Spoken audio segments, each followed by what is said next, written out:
Hürmetli vatandaş, bugünkü leksiyalarımıza başlayımız. Leksiya da Sadakaca Rosa Washington'da sözleyimiz. Vaziyet doğrusudur bir kelime söz bugün münasebetli kaldı. Amerika Koşmuş Ştatları ve Cumhuriyet Halk Cumhuriyeti oturusunda kelişim imzalaşka yakınlap geldi dedi Aksaray'ın iktisat məsləhətçisi Larry Kudlow. Biz muş meselelerini devir kılgan halda. Onun için Şincan Uygur Abdunum Rayin, yani müstemlik Uyguristan'a münasebetlik vakalara ait haberlerini sizlerle leksiya kılıp sözlerimiz hürmetli vatandaş. Bugün çislağa 2019 yıl 12. ayının 7. günü hafta şembe. Mavzumunda Amerika alimleri mındak ilan kıldı. Amerika Cungo yekinçiliği tügeçti. Yeni soğuk münasebetler uruşu başlandı. Mavzulu haber 12. ayının 6. günü Şangan Nilber gazetede ilan kılın.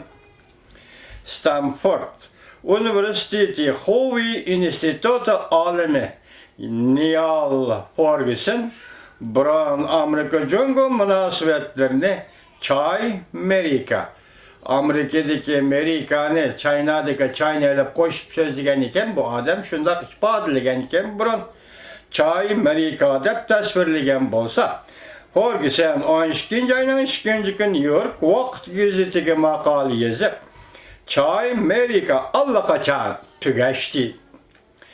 İkinci kıtımlık soğuk münasebetle uruşu allakaçan başlandı. Yani Amerika Cumhuriyeti oturusu da ikinci kıtım, birinci kıtımlık Amerika Rusya oturusu da yani ikinci kıtımlık soğuk münasebetle uruşu Amerika Cumhuriyeti oturusu da başlandı. Ferguson mındak görsetti Amerika'da işke partiya, 2014 yılı partiya Grohla çegrasını bir tarafka kayırıp koyuyor. 2019 yılı partiya Grohla çegrasını bir tarafka kayırıp koyuyor. Hükümetin Cungo'ga kullangan kattık pozisyasını kolladı. Hatta Demokratlar Partisi'den Prezident namzatı Elizabeth Warren Cungo'ga kattık pozisyon kılışı çakırık kıldı. Kattık pozisyon kullanışı çakırık kıldı. Amerika'da cemaat fikirde hem şundak özgürüş boldu. Elrayını sınaştın qaraganda 60% Amerikalıktan Cungo doğrusuzu köz qaraştırdı. Selbi təsir peyda bol. Avvalki bir yıldaki 47%'den köpeydi. Fakat 26% Amerikalıkla Cungo'ga adet gidek köz qaraşta turuyuverdi. Ferguson mındak kılgaldı. Soğudu uruşunun davamlıq örülüşüdün başka sürgüleş. 2019 yılı bütün katlamlağı kengeydi. Amerika Cungo 5. evlat teknikisi Huawei şirketi bu içe pen teknik uruş edip var. Okşaşı Şincan meselesi bu içe yani müstemlik Uyguristan meselesi bu içe ideologiya katlamıda dokarıştı. Şundakla pen texniki ilim pen boyunca klassik, kodretlik, çoğun devletler rekabet edip berişti. Ova gayda aşkara pul vuruşu kılıştı. Ferguson mındak hesapladı. İkinci kıtımlık soğuk münasebetler vuruşunun xateredin eytkandı işini men ki, dedi Ferguson.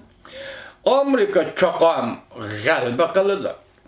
Birinci kıtımlık soğuk münasebetler uruşu ve hazırki vaziyet o şaşlıqda hiç kanda hata yok. Destetki birinci kıtımlık soğuk münasebetler uruşunun vaziyeti bilen hazırki soğuk münasebetler uruşunun vaziyeti de hiç kanda fark yok. O şaşlı. Aynı vaxtda Rusya ile Amerika oturusu soğuk münasebetler uruşu kandak başlanğan ve davamlaşkan bolsa Cungo ile Amerika Koşmuş Ştatları oturusu bir gün hem şundak başlandı deydi Ferguson. Ferguson mındak görsetti. Bugünkü Cungo elip gelip otkan iktisadi xırisla. Eyli çağdık Sovetlerinin elip gelgen xırislerden ki. Cungo sabık Sovetler hiç kaçan iktisat sahasında Amerika xıris ilan kılgan emez.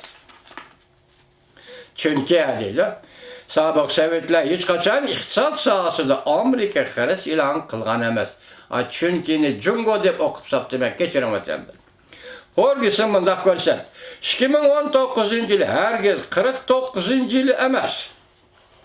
70 yıl buran imzalangan Şimali Atlantik Okyan Ahde Teşkilatı Sovetlerin qarniyetlerine qarşı duruşunu maksat kılattı. Lekin okşaş tedbirlerini kollanıp Jungo'nun qarniyetini çekpeydigan yana birisi yok idi. Ben 2020 yılı ikinci ketimlik Çavuşan uruşı başlanırdı dep oylamayman. Lekin yeni soğuk münasebetler uruşidagi soğukның texmi qattiq soğuk bo'ladiganligini faraz qilyapman. Yani Amerika Jungo o'tirisida yuz beradigan yoki boshlangan yeni soğuk münasebetler urushi o'tirisidagi soğukның texmi qattiq soğuk bo'ladiganligini faraz qilyapman.